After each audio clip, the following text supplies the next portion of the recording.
James felt his heart stop when she walked in. The room seemed to go quiet, though people were still talking all around him. There she was, his wife of 15 years, Emma, standing in the doorway in a stunning blue dress that made her look like someone he'd never seen before. Her hair was different too, styled in soft waves that framed her face. But what made his blood run cold was the fact that his hand was currently resting on Sarah's lower back. Sarah, the woman he'd been seeing for the last 6 months. The woman he had brought to this party, the annual company gathering where everyone brought their partners. Except James hadn't brought his actual partner. He'd brought his mistress. And now his wife was here. James tried to swallow, but his mouth had gone completely dry. Sarah was saying something to him, but he couldn't hear the words. All he could see was Emma, scanning the room until her eyes finally landed on him. There was no shock on her face, no anger, just a calm, knowing look that frightened him more than any shouting could have. "James? Are you listening?" Sarah's voice finally broke through. "Who is that woman you're staring at?" That's my wife," James managed to say, his voice barely above a whisper. Sarah's hand flew to her mouth. "You're what? You told me you were divorced." Emma was making her way across the room now, greeting people as she went. She seemed to know several of his colleagues, which was odd because James had always kept his work life and home life separate. At least that's what he had thought. "James?" Emma said when she finally reached them. Her voice was steady and pleasant, as if they were meeting at a neighborhood barbecue. "Aren't you going to introduce me to your friend?" Sarah looked like she wanted to disappear into the floor. James felt much the same. "Emma, this is Sarah. Sarah, this is Emma, my..." He couldn't bring himself to say the word, wife. "His wife," Emma finished for him, extending her hand to Sarah. "It's nice to meet you." Sarah looked at Emma's outstretched hand as if it might bite her. After a moment she took it briefly, then pulled away. "I'm sorry," she said. "I didn't know. He told me you were divorced." Emma's smile didn't waver. "Did he now? How interesting." James felt sweat breaking out all over his body. His boss was just a few feet away, watching the scene with interest. Several of his co-workers had noticed the tension too, and conversations around them had quieted. "Emma, what are you doing here?" James finally asked, his voice low and urgent. "How did you even know about this party?" "Oh, I've known about it for months," Emma said. "It was on our shared calendar. Remember that thing? The one you stopped checking?" She turned to Sarah. "He's not very organized. I'm sure you've noticed that by now." Sarah was looking increasingly uncomfortable. "I think I should go." "No, please stay," Emma said. "After all, James brought you as his date. It would be a shame for you to miss the party." She looked around the room. "This is quite a nice venue. Your company must be doing well, James?" James couldn't understand what was happening. Why wasn't Emma screaming at him? Why wasn't she causing a scene? This calm, collected version of his wife was completely unfamiliar to him. As far as he knew, Emma had been at home, probably thinking he was working late as he had claimed. Instead, she was here, looking more beautiful than he'd seen her in years, seemingly unfazed by finding her husband with another woman. "Actually," Sarah said, gathering her purse, "I really think I should leave." She turned to James. "We can talk later." "Sarah, wait," James started, but she was already walking away, pushing through the crowd toward the exit. James turned back to Emma, anger starting to replace his initial shock. "What are you trying to do? Humiliate me in front of my colleagues?" Emma raised an eyebrow. "I think you're managing that quite well on your own, don't you?" She accepted a glass of champagne from a passing waiter. "Besides, I'm just here for the party. Your secretary, Diane, lovely woman by the way, she mentioned it when I called the office looking for you last week. Said it was a shame I never came to these things. So I thought, why not surprise you?" "Surprise me?" James hissed. "You've ruined everything." Emma took a sip of her champagne, looking at him over the rim of the glass. "Have I? Or did you do that yourself?" Before James could respond, his boss approached them, a wide smile on his face. "Emma, so glad you could make it this year." He gave her a friendly hug. "We've been trying to get this guy to bring you to company events for years." Emma returned the hug warmly. "Hello, Richard." "Yes, I thought it was time I saw what these famous parties were all about." Richard turned to James. "You never told me your wife was so charming, James. And I see she's already met Sarah from accounting." Good. Always nice to have the spouses get to know the team." James felt like he was going to be sick. Richard thought Sarah was just a colleague. He had no idea what was really going on. "Speaking of the team," Emma said smoothly, "James tells me so little about his work. I'd love to meet more of his colleagues." "Of course. Richard said enthusiastically. "Let me introduce you around." As Richard led Emma away, she glanced back at James with a look he couldn't quite read. It wasn't anger or hurt or even triumph. It was something else entirely, determination, perhaps. Whatever was happening, James knew one thing for certain. His carefully constructed double life had just come crashing down around him, and he had no idea what Emma was planning next. 6 months before the fateful party, James Miller sat in his office, staring at the spreadsheet on his computer screen without really seeing it. His mind was elsewhere, replaying the argument he'd had with Emma that morning. It had been about something trivial, he couldn't even remember what now, but it had escalated quickly as their arguments often did these days. "You're never really there anymore, James," Emma had said as he was about to leave for work. "Even when you're home, you're not present." "What does that even mean?" he had snapped back. "I work 50 hours a week to pay for this house, this lifestyle, and all I hear is that I'm not present enough?" Emma had looked at him with tired eyes. "That's not what I'm talking about, and you know it." But did he? James wasn't sure anymore what Emma wanted from him. They'd been married for 15 years, together for almost 20. They had met in college, fallen in love quickly, and built a life together. For a long time it had been good, great even, but somewhere along the way things had changed. The spark had dimmed.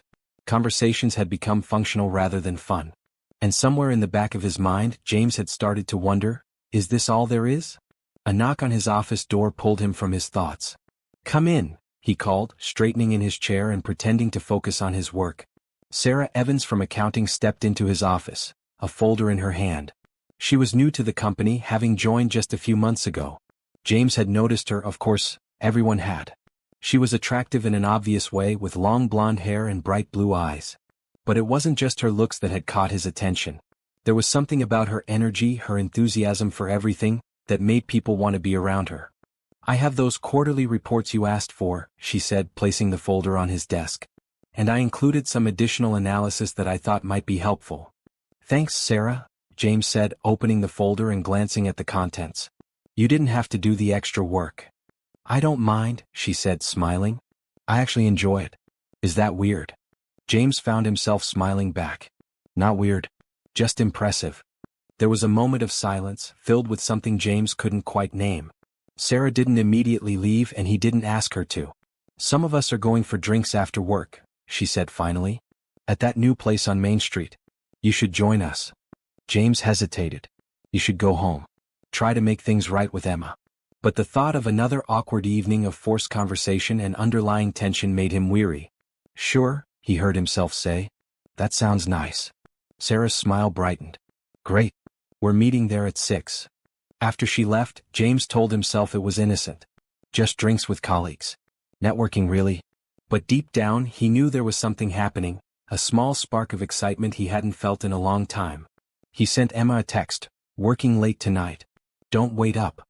It wasn't the first time he'd sent that message, and Emma replied with her usual, "Okay." Just that, no questions, no complaints. James wondered briefly if she even cared anymore, then pushed the thought away. The bar was crowded and noisy, but in a pleasant way. James found himself relaxing as he joined Sarah and a few other colleagues at a corner table. A few drinks in, the others had drifted away, leaving just him and Sarah. "So," she said, leaning in slightly to be heard over the music, "tell me something about yourself that isn't in your company bio." James laughed. "Like what?"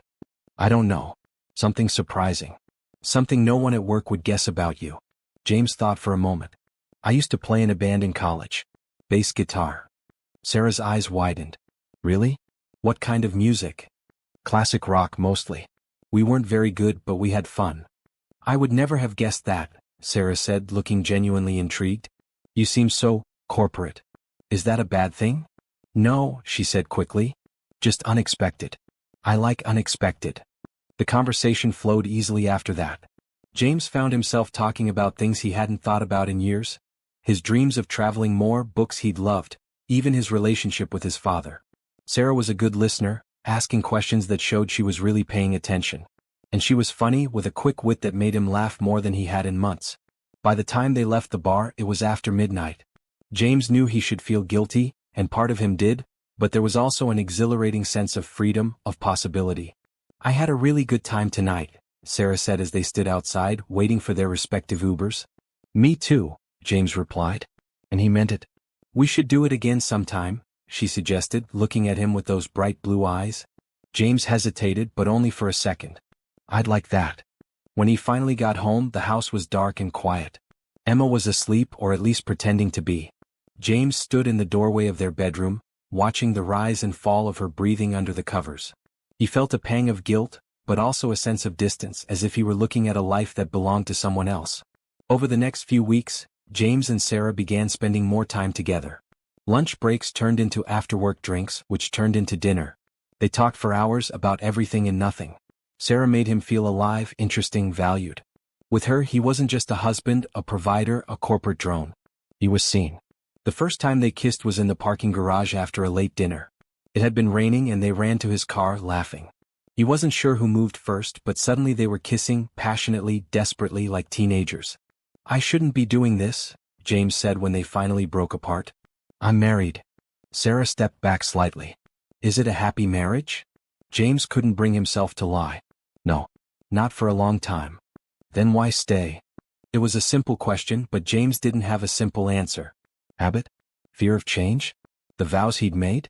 Or was it something deeper, a sense that despite everything, there was something still worth saving with Emma? But in that moment, with Sarah looking at him like he was the only man in the world, those concerns seemed distant and abstract. It's complicated, was all he said. Sarah nodded. Life usually is. But sometimes it's simple too. She kissed him again, softly this time. Sometimes it's just about following what feels right. And so the affair began. James told himself it was temporary, a stopgap, something to fill the emptiness he felt. He would figure out his marriage later. Either fix it or end it properly. But not yet. He became skilled at deception, crafting a careful web of lies to keep his two worlds separate. Late meetings, business trips, weekend conferences. His excuses grew more elaborate as his relationship with Sarah deepened. And Emma? She seemed to accept his explanations without question, which both relieved and troubled James. Was she really so uninterested in his life now? Or did she suspect something and simply not care anymore? One night, about 4 months into his affair with Sarah, James came home to find Emma sitting at the kitchen table, a glass of wine in front of her. We need to talk, she said, her voice steady. James felt a flash of panic. Had she found out? But Emma's next words surprised him. I think we should see a marriage counselor, she said. Things haven't been good between us for a long time, and I don't want to just let our marriage die without trying to save it. James stood frozen, guilt and confusion washing over him. Here was Emma, reaching out, wanting to fix what was broken between them, while he had already emotionally checked out of their marriage. I don't know if that will help, he said finally. Emma's face fell, but she rallied quickly. We won't know unless we try. Please, James. 20 years together has to be worth at least that much effort. Put that way, how could he refuse? Okay, he agreed. We can try. But even as he said it, he was thinking about Sarah, about how he would explain this to her, about whether he was ready to end what they had started. And in that moment of divided loyalty, James realized just how tangled his life had become. The weeks following Emma's suggestion of marriage counseling were some of the most stressful of James's life. He found himself living two entirely separate lives, trying desperately to keep them from colliding. On Tuesday and Thursday evenings, he sat across from Emma in Dr. Patricia Keller's office, talking about communication patterns and unmet needs. The counseling sessions were uncomfortable, but not in the way James had expected. He had braced himself for accusations and blame, but instead found Emma being remarkably thoughtful and introspective. I know I've been distant too, she admitted during their third session. After my mom died, I just withdrew. And then it became a habit, and we drifted further apart. James felt a twinge of guilt. Emma's mother had passed away 2 years ago after a long battle with cancer. It had been a difficult time, and looking back, perhaps that was when their marriage had begun to truly deteriorate. But instead of supporting her through that grief, he had grown frustrated with her sadness, her lack of interest in the things they used to enjoy together. I could have been more understanding, he acknowledged, the words feeling inadequate. Dr. Keller nodded encouragingly. This is good. You're both recognizing how you've contributed to the disconnection. Now we can start working on reconnecting. The counselor suggested they start having regular date nights, spend time talking about their days, their thoughts, their feelings, all the things they used to do naturally but had stopped making time for. Emma seemed hopeful after these sessions, and James found himself wanting to feel that hope too. There were moments when he caught glimpses of the woman he had fallen in love with, her quiet wit, her kindness, the way her eyes crinkled when she smiled. But then he would check his phone and see a message from Sarah, and the guilt and confusion would come flooding back. Because on the days he wasn't in counseling with Emma, James was with Sarah. Their relationship had intensified, moving beyond the initial excitement of forbidden attraction to something that felt, to James at least, surprisingly real. Sarah was everything Emma wasn't, or at least, everything Emma hadn't been in recent years. She was spontaneous where Emma was predictable, passionate where Emma was reserved, attentive where Emma had been distant. With Sarah, James felt young again, desired, appreciated. "I've never felt this way about anyone," Sarah told him one night as they lay in her bed. "I know this situation isn't ideal, but I think we're meant to be together, James." James wanted to believe it was that simple. That he and Sarah had found each other because his marriage was already over in all but name. But there were moments of doubt, moments when he wondered if he was just running away from the hard work of fixing what he and Emma had built over 2 decades. The lies were beginning to wear on him. Each time he told Emma he was working late, each business trip that was actually a weekend with Sarah, each carefully deleted text message, they all added to a weight of deception that was becoming increasingly difficult to bear. And there were close calls. Like the time Emma called while he was at dinner with Sarah, and he had to step outside, pitching his voice to sound as if he was in his office. Or when he ran into a colleague while shopping with Sarah, and had to introduce her as a friend from the gym. The worst was when Emma found a receipt in his jacket pocket for a pair of earrings he had bought for Sarah. "These are beautiful," Emma said, holding up the small piece of paper. "Are they for me?" James froze, his mind racing.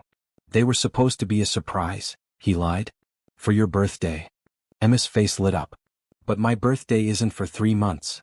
"I know. I saw them and thought of you and I couldn't resist. I was going to save them." "Can I see them?" she asked eagerly. "Actually, they're being sized," James improvised. "I'll pick them up later." Which meant, of course, that he had to buy an identical pair of earrings for Emma. It was an expense he hadn't planned for, but a necessary one to maintain his deception.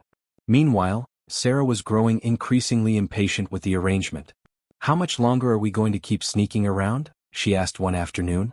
"You said you were going to talk to Emma about a divorce." It was true. He had promised Sarah that he would end his marriage, but every time he thought about having that conversation with Emma, he found a reason to delay. The counseling was just starting to show progress. It was Emma's birthday soon. The holidays were approaching. It never seemed like the right time. "I know and I will," James assured her. "But we're in counseling right now and I just need to let that process play out. It wouldn't be fair to Emma to pull the rug out from under her without giving it a real chance." Sarah's eyes narrowed. "Are you still sleeping with her?" The question caught James off guard. "What? No. We're not. It's not like that right now."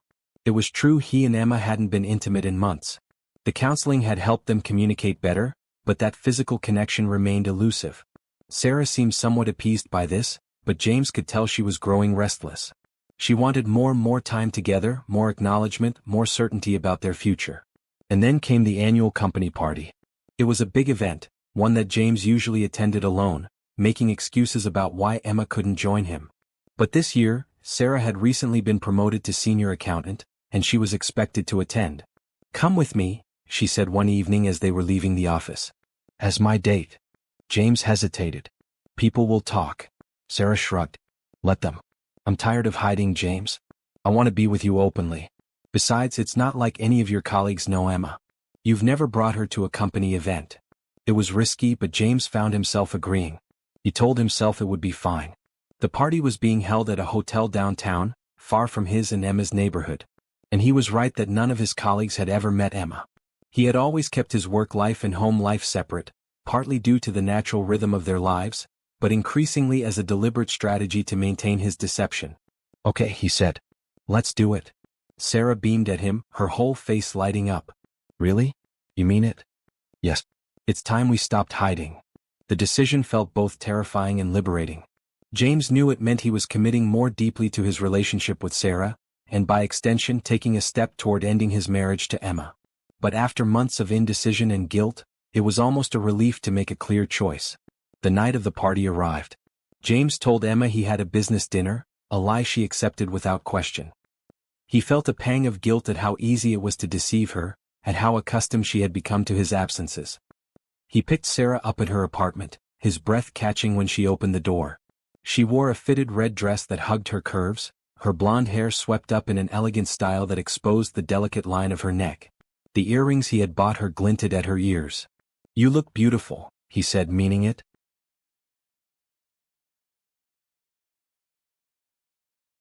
Sarah smiled, a hint of nervousness behind her usual confidence. "So do you?" "Very handsome." As they drove to the hotel, James felt a strange mixture of anticipation and dread. Tonight was a turning point, he knew. After publicly appearing as a couple, there would be no going back. His colleagues would know about Sarah, rumors would spread, and eventually, inevitably, Emma would find out. But maybe that was for the best, he told himself. Maybe he needed to be forced into honesty. Because despite the progress in counseling, despite the occasional glimpses of what they once had, James wasn't sure he wanted to save his marriage anymore. Sarah made him happy in ways Emma hadn't in years. Wasn't he entitled to that happiness? They arrived at the hotel, where the company had rented a grand ballroom for the occasion. James took a deep breath as they entered, Sarah's hand in his, and prepared to step fully into this new phase of his life. He couldn't have known that at that very moment, Emma was also getting ready to attend a party, the same party, having been inadvertently invited by his secretary. He couldn't have known that his carefully separated worlds were about to collide in spectacular fashion. And he certainly couldn't have known how that collision would change everything. While James was living his double life, Emma was going through changes of her own. The marriage counseling had been her idea, a last-ditch effort to save a relationship that had once meant everything to her. But even as she sat across from James in Dr. Keller's office, part of her wondered if it was already too late. There had been signs, of course. James's increasingly frequent late nights at the office. Business trips that hadn't been mentioned until the last minute. The way he guarded his phone, always keeping it face down or in his pocket. And the emotional distance, that had been the most telling sign of all. Even when they were in the same room, James seemed miles away, his mind clearly somewhere else or with someone else. Emma wasn't naive. She had suspected for some time that James might be having an affair. But suspecting and knowing were two different things, and she had hesitated to confront him without proof. More than that, she had hesitated to confront the possibility that their marriage might truly be over. They had been college sweethearts, building a life together piece by piece over nearly 2 decades. They had supported each other through career changes, family losses, all the ups and downs that a shared life entails. The thought of all that history, all that love, coming to an end was almost unbearable. So Emma had suggested counseling, clinging to the hope that whatever was broken between them could be fixed. And there had been moments during their sessions when she thought maybe, just maybe, they were making progress. James seemed to be making an effort, at least during the hours they spent with Dr. Keller. But outside of those sessions he remained distant, his mind clearly elsewhere. The day everything changed began like any other. Emma was at home, working on a freelance graphic design project, when she realized she needed to email a client about a deadline. But her laptop was acting up, refusing to connect to the internet. James's laptop was on his desk in their home office. Emma hesitated, then decided to use it just to send the quick email. They had always shared devices before. There had never been secrets between them until recently. She opened the laptop and found it wasn't password protected. James must have forgotten to lock it before leaving for work. Emma quickly sent her email, then was about to close the browser when she noticed that James was still logged into his own email. She shouldn't look. She knew she shouldn't. It was an invasion of privacy, exactly the kind of thing Dr. Keller would disapprove of. Trust, the counselor had emphasized, was essential to rebuilding their relationship. But trust went both ways, didn't it? And James had given her little reason to trust him lately. With a sense of foreboding, Emma clicked on his inbox. Most of the emails were work-related, nothing suspicious. But then she noticed a folder labeled Personal. Her heart pounding, she clicked on it. And there they were, dozens of emails between James and someone named Sarah. The earliest ones were innocent enough, discussions about work projects. But they quickly became more personal, then intimate, then explicit. Emma read with growing horror as the full extent of James's betrayal unfolded before her eyes. The affair had been going on for months. While she had been grieving her mother's death, while she had been trying to save their marriage, James had been falling in love with another woman. Emma sat back, feeling as if all the air had been sucked from the room. Part of her had known, but seeing the evidence was something else entirely. It was like a physical blow, leaving her breathless and dizzy. But beneath the hurt, something else was stirring. Anger, yes, but also a strange sense of clarity. 4 months she had been floundering, trying to understand what was happening to her marriage, blaming herself for the growing distance between them. Now she knew the truth, and painful as it was, there was a certain relief in that knowledge. One email in particular caught her attention. It referenced the upcoming company party, which Sarah was excited to attend with James as her date. The annual company party that James had never once taken Emma to, always claiming it was a boring corporate event that spouses rarely attended. Emma checked the date. The party was this weekend, just 2 days away. James had told her he had a business dinner that night, yet another lie in what was apparently an endless series of deceptions. Anger flared again, hot and cleansing. But instead of confronting James immediately, a different idea began to take shape in Emma's mind. She picked up her phone and called the main number for James's company, which she had in her contacts. "Harrington and Associates, how may I direct your call?" a friendly female voice answered. "Hi, this is Emma Miller, James Miller's wife," Emma said, surprised at how steady her voice sounded. "I'm trying to reach him, but his cell phone seems to be off." "Oh, Mrs. Miller. This is Diane, James's secretary. He's in a meeting right now, but I can have him call you as soon as he's free." "That would be great, thank you." Emma paused, then added casually, "Actually, while I have you, I wanted to ask about the company party this weekend. James mentioned it's at the Grand Hotel downtown?" "That's right," Diane confirmed. "It starts at 7. Will you be joining us this year?" "James usually comes alone." Emma's suspicions were confirmed once again. "Yes, I think I will. It's about time I met his colleagues, don't you think?" "Absolutely." Diane sounded genuinely pleased. "It'll be so nice to finally meet you. James talks about you all the time." That, Emma was sure, was a kind lie. James probably rarely mentioned her at all. "Looking forward to it," Emma said. "And please don't mention to James that I called. I want to surprise him."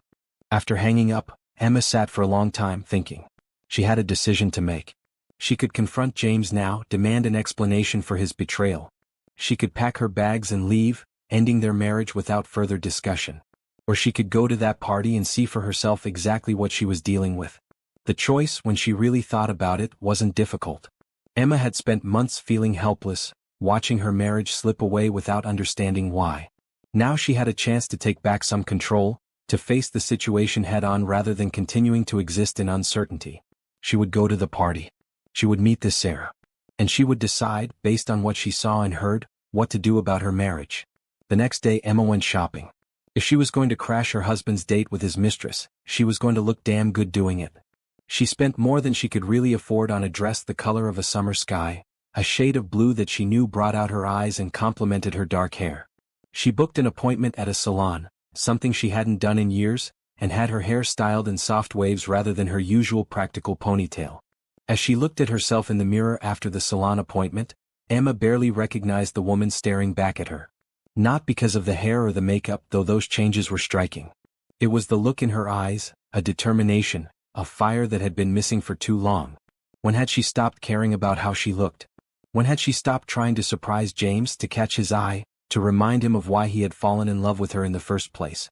It wasn't that she blamed herself for his affair, that was his choice, his betrayal.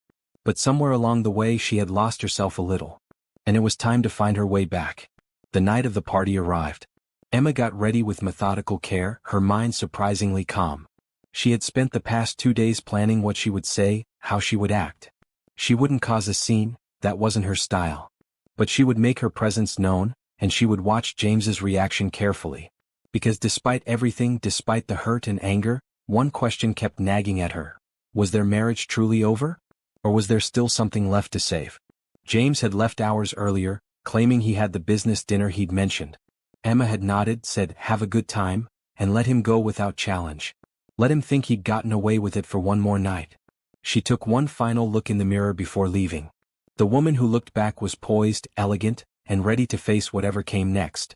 Emma took a deep breath, grabbed her purse and keys and headed out the door. The Grand Hotel was indeed grand, its ballroom transformed into a glittering venue for the corporate event. Emma gave her name at the door and was ushered in without question, James's secretary having added her to the guest list. As she stood at the entrance, scanning the crowd, Emma felt a moment of doubt. Was she really going to do this?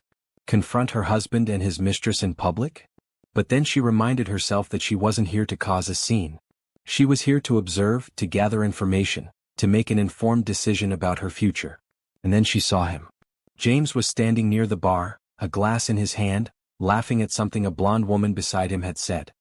His hand rested casually on the small of her back, an intimate gesture that spoke volumes. The woman was beautiful, younger than Emma by at least 5 years, dressed in a striking red dress that hugged her curves. So this was Sarah. This was the woman James had chosen over the life they had built together. Emma took a deep breath and began to make her way across the room. She nodded and smiled at people as she passed, projecting a confidence she didn't entirely feel. A few of James's colleagues seemed to recognize her, perhaps from photos James had on his desk or his phone. They looked surprised but pleased to see her. And then she was there, standing before them, watching as James's face drained of color when he realized who had just arrived at his company party. The moment stretched between them, a lifetime of shared history and recent betrayal hanging in the balance. Emma could see the panic in James's eyes, the confusion on Sarah's face as she looked between them. "James," Emma said calmly, as if this meeting were the most natural thing in the world, "aren't you going to introduce me to your friend?" After Sarah hurried away and Richard moved on to mingle with other guests, James and Emma were left standing alone in a corner of the ballroom. The party continued around them, but they might as well have been the only two people in the room, trapped in their own private drama. "What are you doing here, Emma?" James hissed, his initial shock giving way to anger. "Did you follow me?" Emma raised an eyebrow. "Follow you? No, James.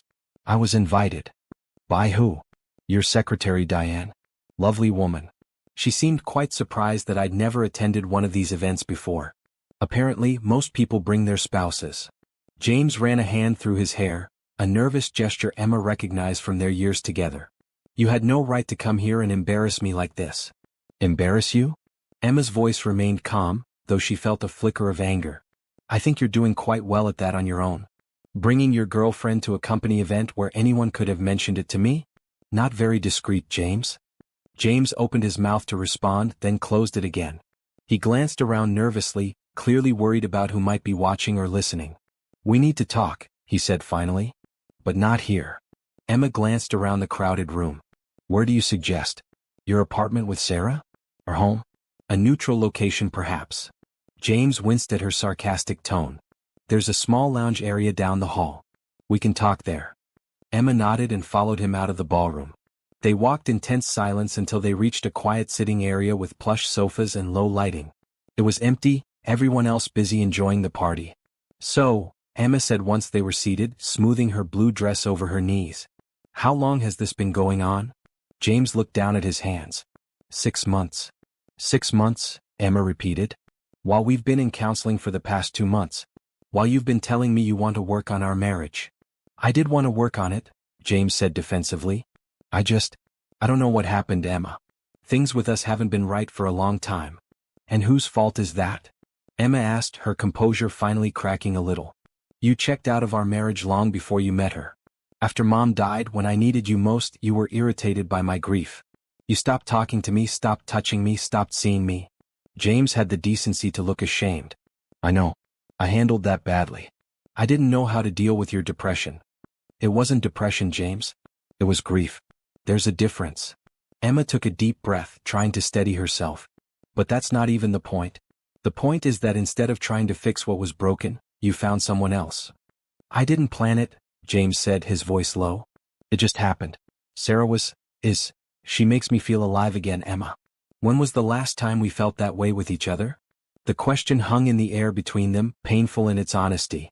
Emma thought back to the early days of their relationship, the passion, the connection, the sense that they were building something special together. When had that slipped away?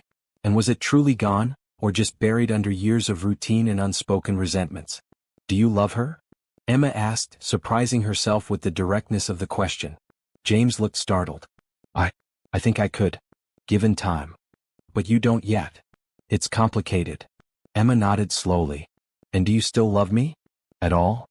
James looked at her, then really looked at her, perhaps for the first time in months.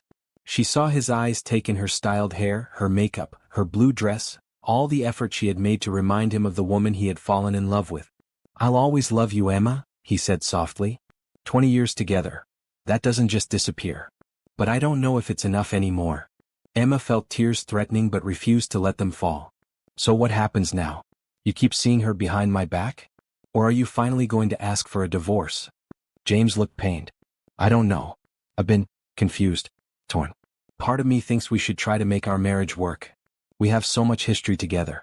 But another part wonders if we're just prolonging the inevitable. And what does Sarah think about all this? Emma asked. Does she know you've been in counseling with me? Does she think you're going to leave me for her? James shifted uncomfortably. She wants me to. Leave you, I mean. She's been pushing for it.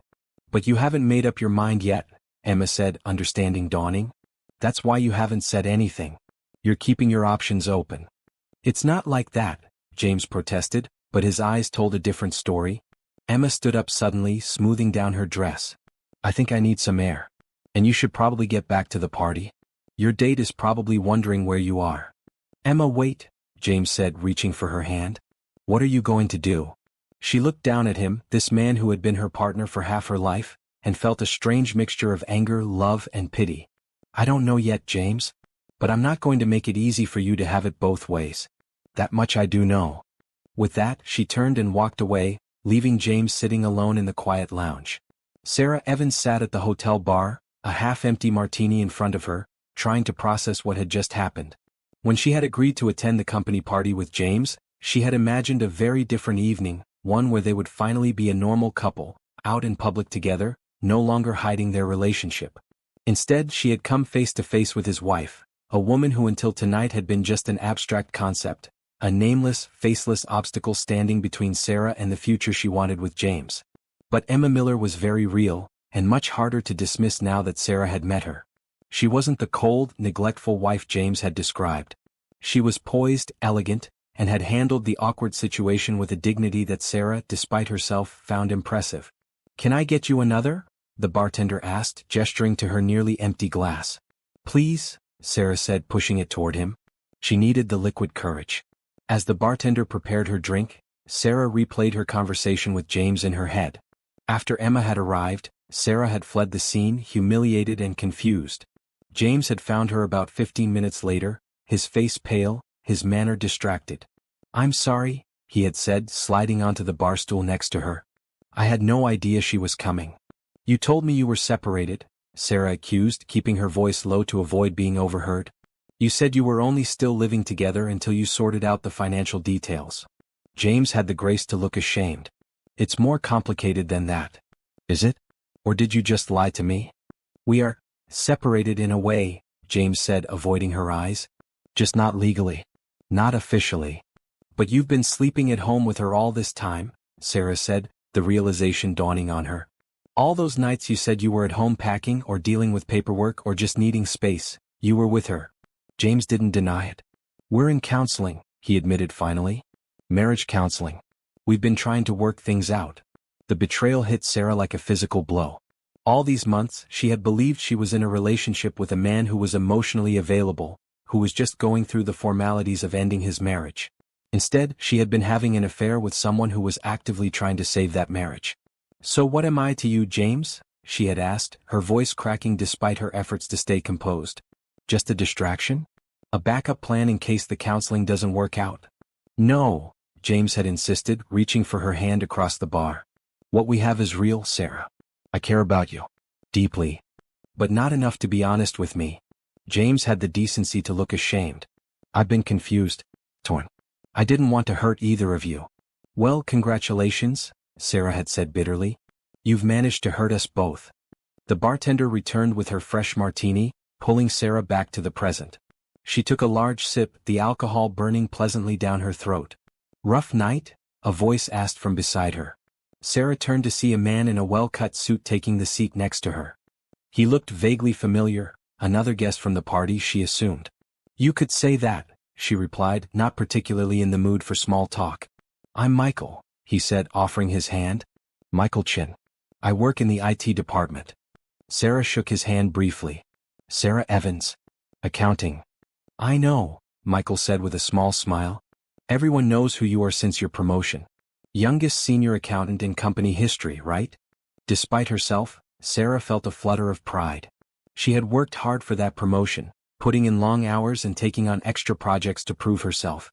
It wasn't just handed to her because of her relationship with James, as some office gossips had suggested.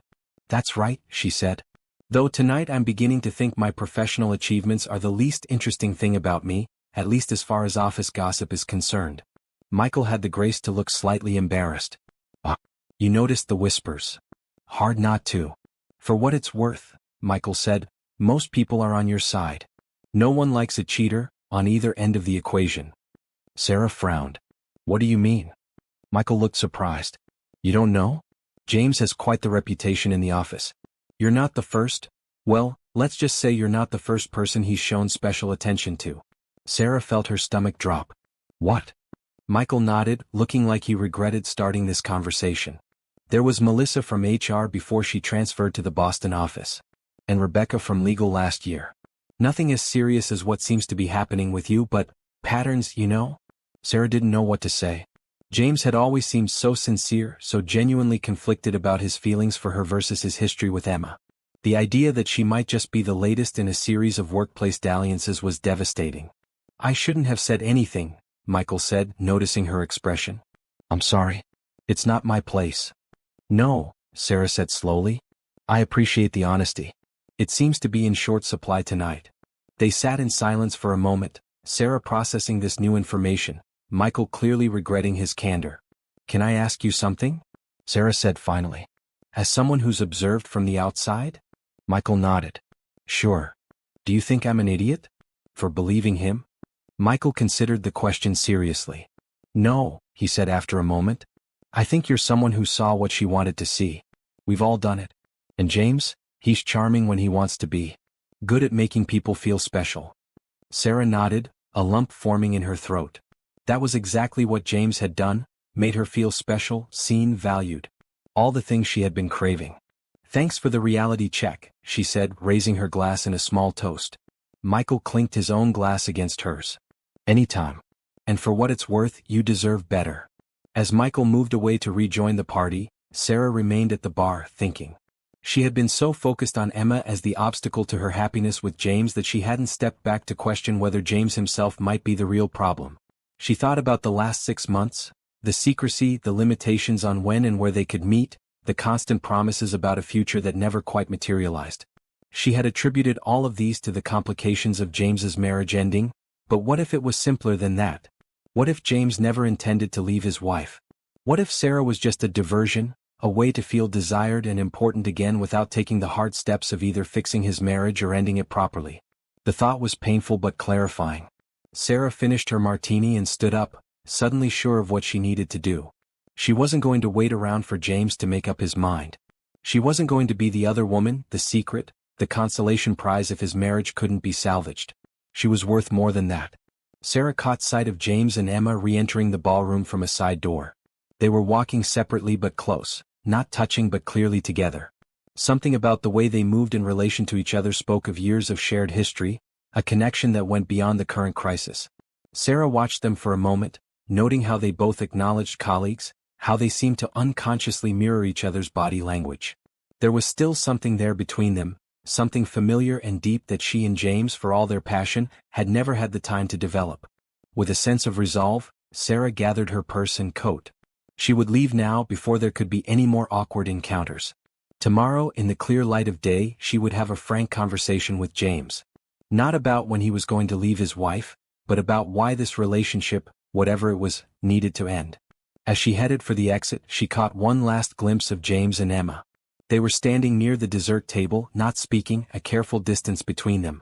But Sarah could see James watching his wife when he thought she wasn't looking, a complex expression on his face, regret, confusion, and something else that might have been longing. And in that moment, Sarah knew with absolute certainty that despite everything James had told her, despite all the promises and passionate declarations, his story with Emma wasn't over yet. The morning after the party, James sat in his car in the driveway of his home, gathering courage to go inside. After Emma had left him in the hotel lounge, he had returned to the party, only to discover that Sarah had already left.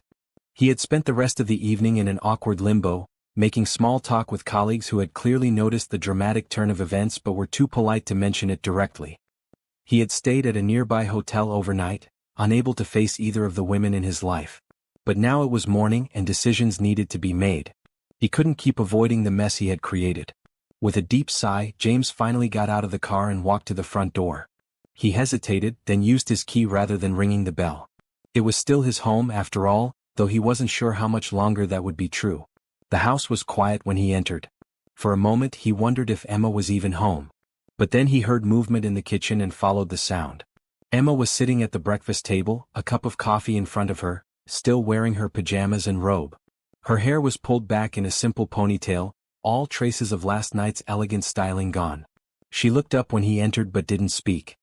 "Hi," James said awkwardly, hovering in the doorway. "Hi," Emma replied, her voice neutral. "There's coffee in the pot if you want some."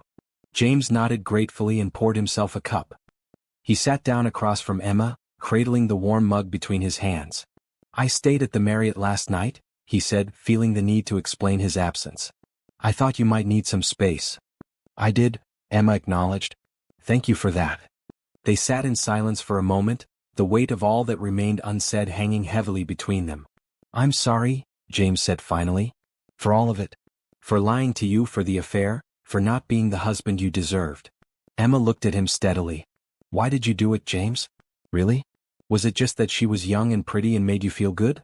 Or was it something else?" James considered the question carefully. He owed Emma the truth, all of it, even the parts that were difficult to articulate. "It wasn't just physical attraction," he said slowly.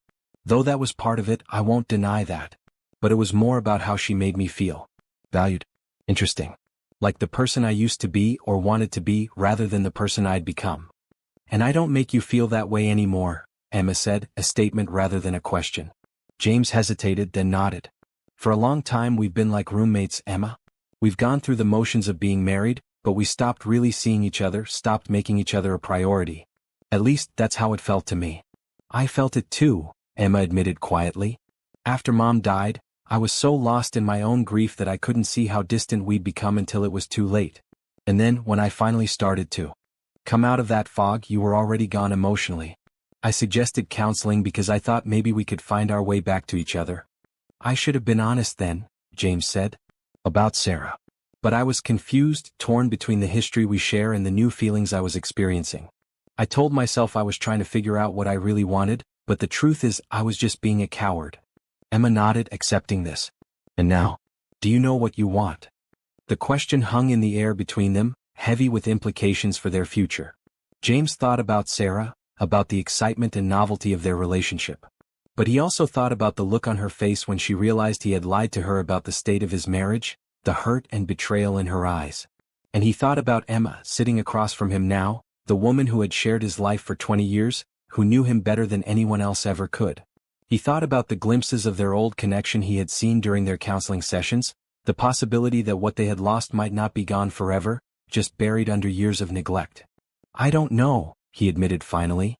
"Last night, seeing you at the party looking so beautiful, so confident, it reminded me of when we first met. And it made me wonder if what we had is truly over, or if we've just forgotten how to be together." Emma's expression softened slightly. "I've been wondering the same thing." "Really?" James looked surprised. "Yes, really," Emma said. "I didn't get dressed up last night just to embarrass you, James. Part of me wanted to remind you of what you were risking by pursuing this relationship with Sarah. I wanted you to see me, really see me, one more time before you made your decision." James reached across the table and tentatively took Emma's hand. To his relief, she didn't pull away. "I've made such a mess of things," he said softly. "Yes, you have," Emma agreed, but there was no anger in her voice, just a tired acceptance. "The question is, what are we going to do about it now?" Before James could respond, his phone buzzed with an incoming message. He ignored it, but it buzzed again and then a third time in quick succession. "You should check that," Emma said, withdrawing her hand. "It might be important." James reluctantly pulled out his phone. The messages were from Sarah. "We need to talk. Today. My place at noon? Or somewhere public if you prefer." James looked up at Emma. "It's Sarah. She wants to meet." Emma nodded, her face carefully neutral. "Are you going to go?" James hesitated. "I think I have to. I owe her at least an explanation, an apology. After that." He trailed off, unsure how to finish the sentence. "After that, we'll figure out what comes next," Emma completed it for him. "But James, whatever you decide, I want you to be sure. I don't want you to stay with me out of guilt or obligation. That wouldn't be fair to either of us." James nodded, understanding the gravity of the choice before him. "I know. And I promise whatever I decide, it will be because it's what I truly want." He left the house an hour later, driving to Sarah's apartment with a heavy heart. He had no idea what to expect from this conversation, but he knew it wouldn't be easy. Sarah opened the door to his knock, her face serious. She was dressed casually in jeans and a simple blouse, her hair pulled back in a ponytail, so different from the glamorous woman at the party. "Come in," she said, stepping back to allow him inside. The apartment was just as he remembered it, neat, modern, with touches of Sarah's personality in the artwork and colorful throw pillows. They had spent many evenings here, talking, laughing, making love. The memories felt bittersweet now. "Would you like something to drink?" Sarah asked, gesturing toward the kitchen. "No, I'm fine," James replied, sitting on the edge of the couch. "Sarah, about last night?" "You lied to me," she interrupted, remaining standing. 4 months, you let me believe your marriage was effectively over, that you were just going through the motions until you could make it official. But that wasn't true, was it?" James looked down at his hands. "No, it wasn't. Emma and I have been in counseling trying to work things out." "While you were seeing me?" "Yes." Sarah shook her head, a mixture of hurt and disbelief on her face. "Do you have any idea how that makes me feel? To know I was just, what? A backup plan? A way to hedge your bets in case the counseling didn't work." "It wasn't like that," James protested. "What we have, it's real, Sarah. I care about you deeply. But you're still not sure if you want to leave your wife," Sarah said flatly. "Even after all this time, after everything we've shared." James couldn't deny it. "I'm confused," he admitted. "Emma and I have 20 years of history together. That's not easy to walk away from. And yet you were perfectly willing to betray those 20 years by starting a relationship with me," Sarah pointed out. "James, do you even know what you want?" The question echoed what Emma had asked him that morning. And the truth was he still didn't have a clear answer. "I thought I did," he said slowly. "When I'm with you, I feel alive, excited about the future. You bring out a side of me that I thought was gone. But when I'm with Emma, especially lately in our counseling sessions, I'm reminded of all we've built together, all we've been through. There's a depth there that comes from years of shared experiences." Sarah listened to this, her expression growing cooler with each word. "So basically, you want the excitement of a new relationship and the comfort of a long-term one. You want both of us." "No, that's not." "It is," Sarah interrupted. "That's exactly what you've been trying to have for the past 6 months. And it worked, right up until it didn't." James couldn't argue with that assessment. "I'm sorry," he said, knowing how inadequate the words were. "I never meant to hurt you." Sarah gave a short, humorless laugh. "But you did. And you hurt your wife too. And yourself, probably." She sat down finally, not next to him on the couch but in an armchair across the room, maintaining her distance. "Last night, after you went looking for Emma, I had an interesting conversation with Michael Chen from IT. James looked up, surprised by this turn in the conversation. "Oh. He told me some things about you. About your history with other women in the office. Melissa from HR? Rebecca from legal?" Sarah raised an eyebrow. "Ring any bells?" James felt his face flush. "Those were different. Brief flirtations, nothing serious." "Nothing as serious as our relationship, you mean?" Sarah clarified. "But the pattern is the same, isn't it? You seek out excitement, validation when things get tough at home, instead of dealing with the problems in your marriage directly." James wanted to deny it, to tell her that what they had was special, different from those other situations. But there was enough truth in her words to make him pause and really think about his behavior. "Maybe you're right," he conceded finally. "Maybe part of this has been about avoiding the hard work of fixing my marriage. Or ending it properly." Sarah nodded, some of the tension leaving her shoulders at his admission. "I think we both know this has to end, James. Whatever this is between us." Despite having come to the same conclusion himself, hearing the words from Sarah still hurt. "Is that what you want?" "What I want," Sarah said carefully, "is to be with someone who is fully available to me. Emotionally, practically, in every way. And right now that's not you." She paused, then added more gently, "I also don't want to be the reason a 20-year marriage ends. That's not who I am or who I want to be." James nodded slowly, understanding. "For what it's worth, I never intended things to go this far. I truly care about you, Sarah." "I believe you," she said. "But intentions don't change the reality. You need to figure out what you want, really want, from your life, your marriage. And I need to move on and find someone who can give me the kind of relationship I deserve." They talked for a while longer, the conversation less charged now that the decision had been made. There were tears, from both of them, as they acknowledged the real connection they had shared despite the circumstances. But by the time James left Sarah's apartment, there was also a sense of clarity, of a chapter closing. As he drove home, James thought about the choices ahead of him. The easy path would be to go back to Emma, to try to salvage their marriage now that the complication of his affair was removed. But would that be fair to either of them? Or was it time to make a clean break, to give them both a chance to find happiness separately? He didn't have the answers yet. But for the first time in months he was ready to ask the right questions. Emma sat in Dr. Keller's office alone, an unusual arrangement since their sessions had always included James. But after the events of the company party, Emma had called to request a private appointment, needing guidance as she navigated this turning point in her marriage. "So," Dr. Keller said after Emma had recounted the events of the past few days, "James has been having an affair, which you discovered and confronted. And now you're trying to decide whether to fight for your marriage or end it." Emma nodded. "That's the situation in a nutshell." "And how are you feeling about all of this?" the therapist asked. "You seem remarkably calm, considering." Emma considered the question. How did she feel? Anger certainly. Hurt. Betrayal. But also something else, something harder to define. "I'm angry," she admitted. "And hurt. But there's also a strange sense of, I don't know if relief is the right word. But finding out about the affair answers a lot of questions that have been bothering me for months. Why James was so distant. Why our attempts at reconnection felt so forced. It wasn't just in my head." Dr. Keller nodded. "That validation can be important. But beneath that, Emma, what do you want? Regardless of what James decides, what outcome are you hoping for?" Emma hadn't expected the question and found herself without a ready answer. Since discovering the affair, she had been so focused on James's betrayal, on confronting the situation, that she hadn't really considered what she herself wanted moving forward. "I don't know," she said honestly. "Part of me wants to fight for our marriage. We have 20 years of history together. That's not something you just throw away. But another part wonders if it's already too late.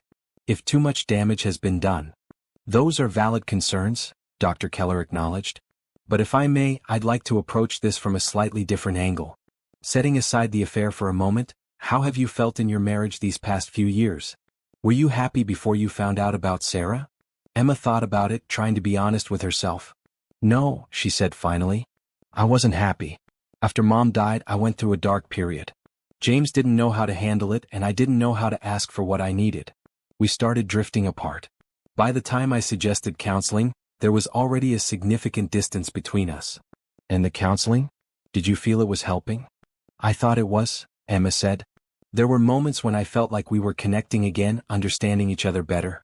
But now I wonder if that was real, or if James was just going through the motions while his heart was elsewhere." Dr. Keller made a note, then looked up at Emma. "One more question, and I want you to really think about this.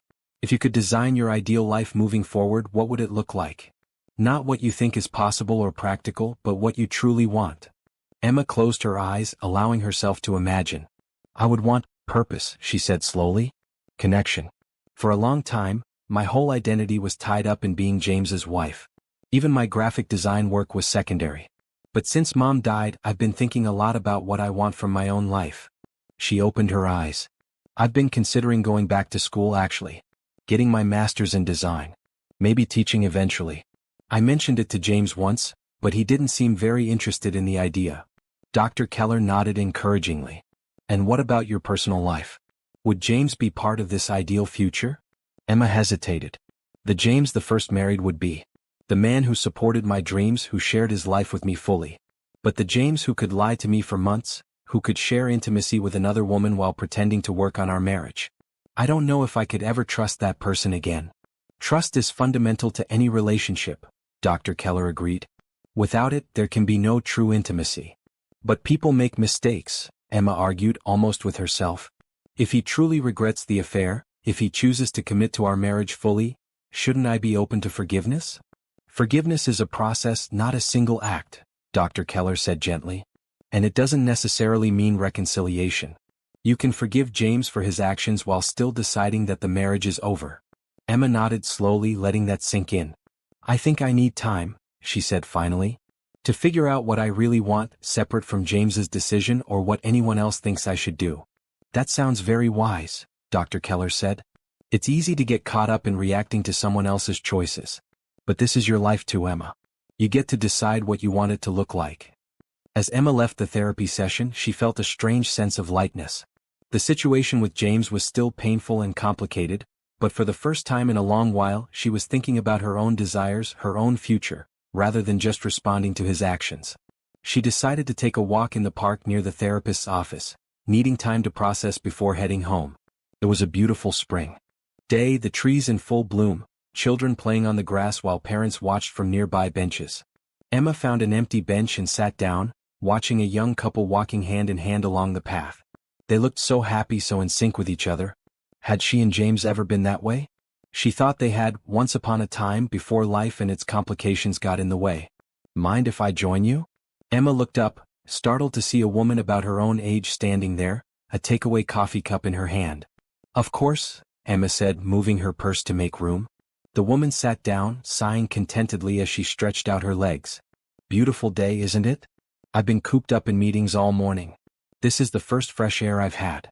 Emma nodded politely, not particularly in the mood for small talk but not wanting to be rude.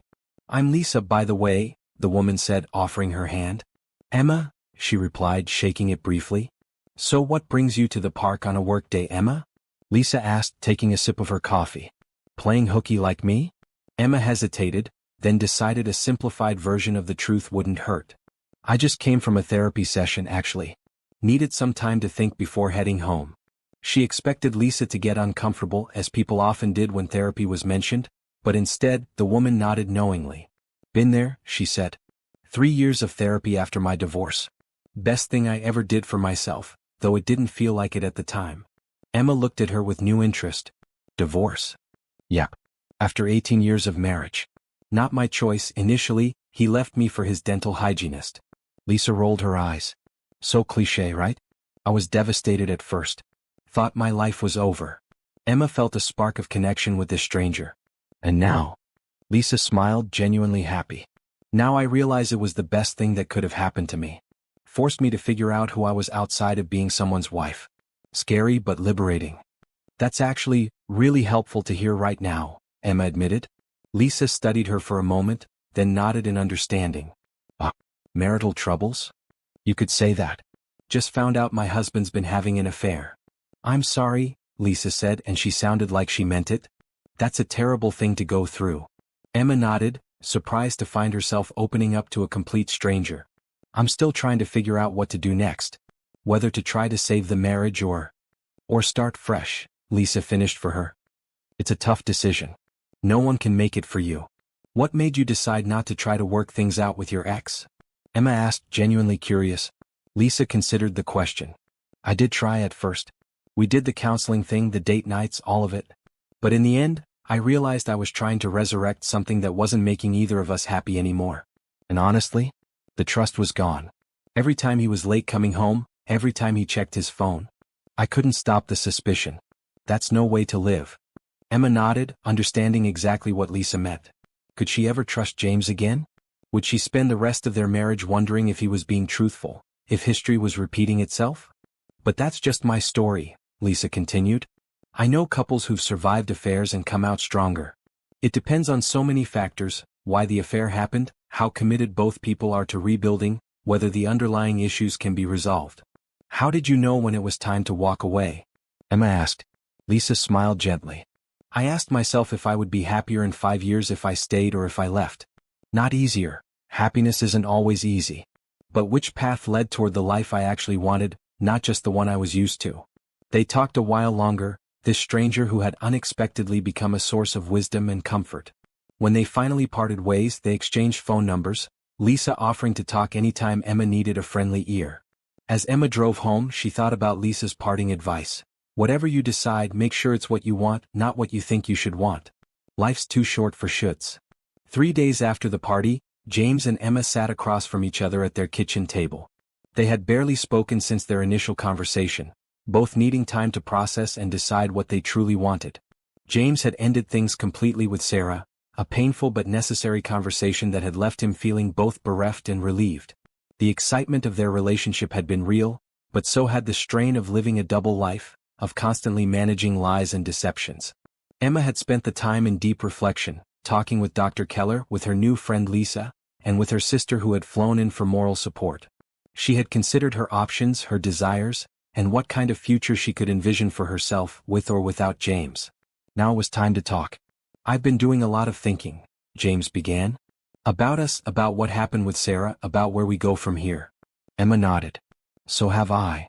I ended things with Sarah," James said, wanting to be clear about that from the start. "Completely. Whatever happens between us, that relationship is over." "I appreciate that," Emma said. "But I'm not sure it's enough, James." James nodded, having expected as much. "I know. The trust is broken. I betrayed you in the worst possible way, and I can't undo that." "It's not just the affair," Emma said, wanting to be completely honest. "That's a symptom, not the cause. We've been unhappy for a long time, both of us. We stopped communicating, stopped supporting each other's dreams, stopped being partners in any real sense." "You're right," James acknowledged. "And that's on both of us. I checked out emotionally long before the affair began.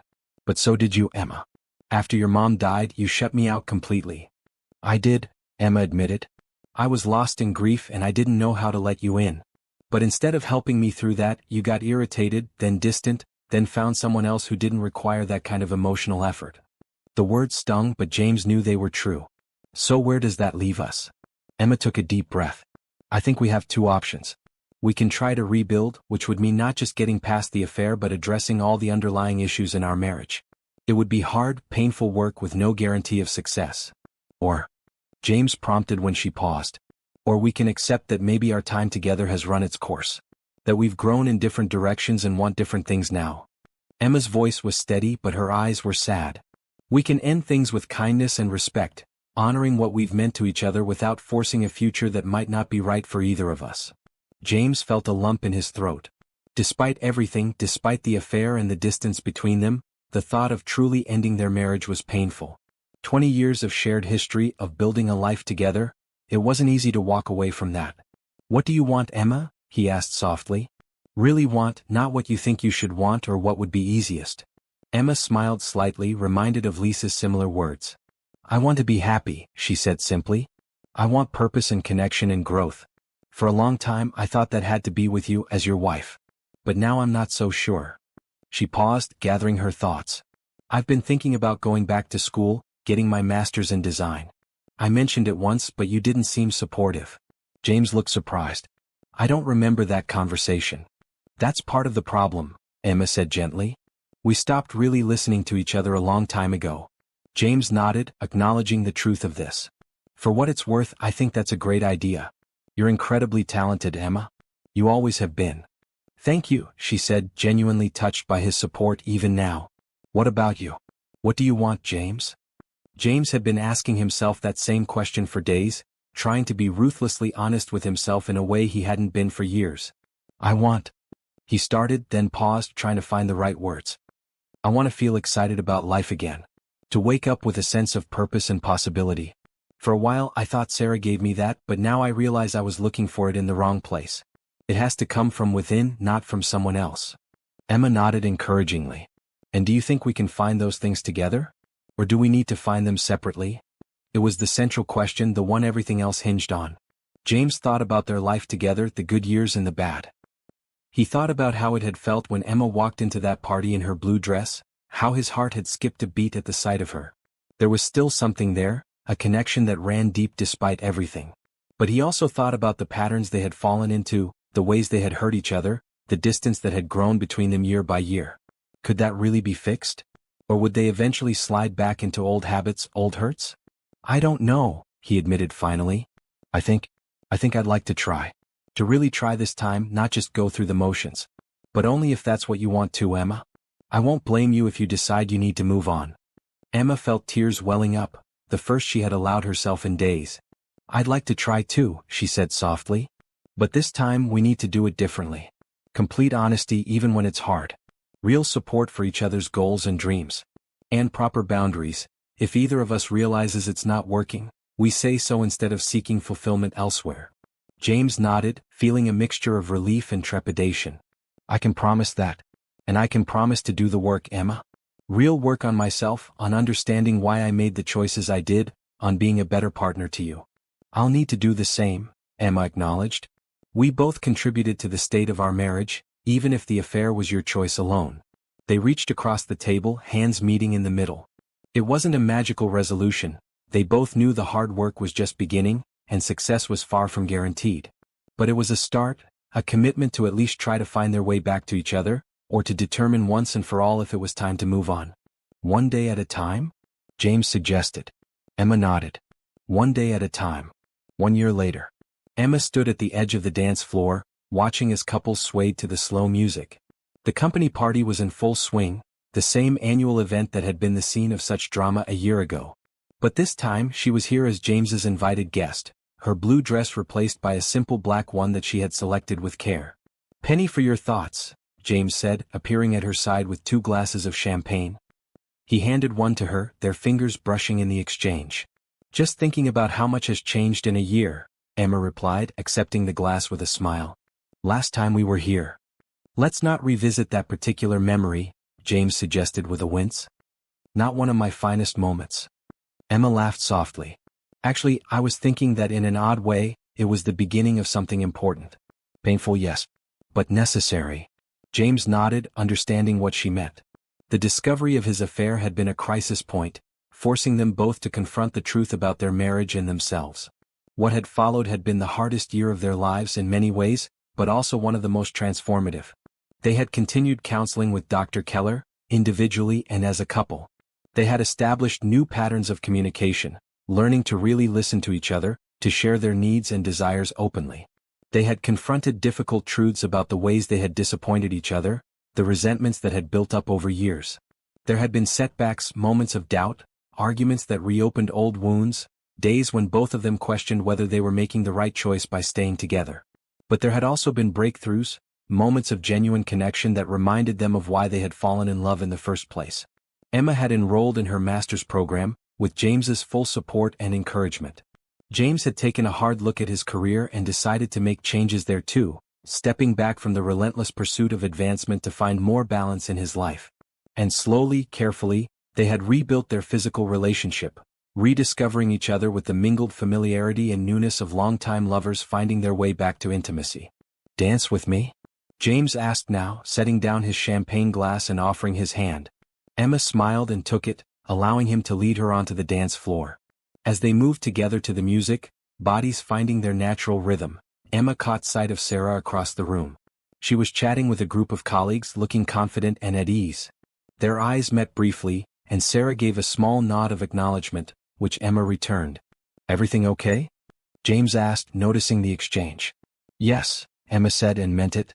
"I don't think any of us would have chosen the way things happened, but I believe we're all where we're supposed to be now." It was true. Sarah had been promoted again and was thriving professionally. According to office gossip, which Diane, James's secretary, was happy to share with Emma, she was dating someone new, a lawyer she had met through friends, and the relationship seemed serious. As for Emma and James, they weren't perfect. Their marriage wasn't perfect. But it was real now in a way it hadn't been for years, honest, intentional, chosen by both of them with full awareness of the alternatives. "Have I told you tonight how beautiful you look?" James murmured, pulling her a little closer. "You have," Emma said, smiling up at him. "But I don't mind hearing it again." "You're beautiful," he repeated. "And not just tonight. Every day in 1,000 different ways." Emma felt a warmth spread through her that had nothing to do with the champagne. It wasn't just the compliment but the sincerity behind it, the sense that James truly saw her now, appreciated her in ways he hadn't for a long time. "I love you," she said simply. "I love you too," he replied. "Thank you for giving us another chance." Emma rested her head on his shoulder as they continued to dance, thinking about the journey they had taken together. It hadn't been easy and there were no guarantees for the future. But for now they were together by choice rather than habit, their relationship stronger for having been broken and thoughtfully, intentionally rebuilt. As the music changed to a more upbeat song, James spun her out and then back into his arms, both of them laughing at the unexpected move. Around them, colleagues smiled to see the couple so obviously happy together, so different from the tension and drama of the previous year's party. Later, as they drove home, Emma gazed out at the night sky, clear and star-filled after a week of rain. "Blue skies ahead," she murmured half to herself. "What's that?" James asked, glancing over at her. "Nothing," Emma said, smiling. "Just feeling hopeful." James reached across the console and took her hand, squeezing it gently. "Me too." And as they drove through the quiet streets toward home, their home, which they had chosen to keep and make new memories in. Emma felt a deep sense of peace. The future wasn't certain, nothing ever was. But they would face it together, one day at a time, with honesty and courage and the hard-won wisdom that comes from nearly losing something precious, only to find it again.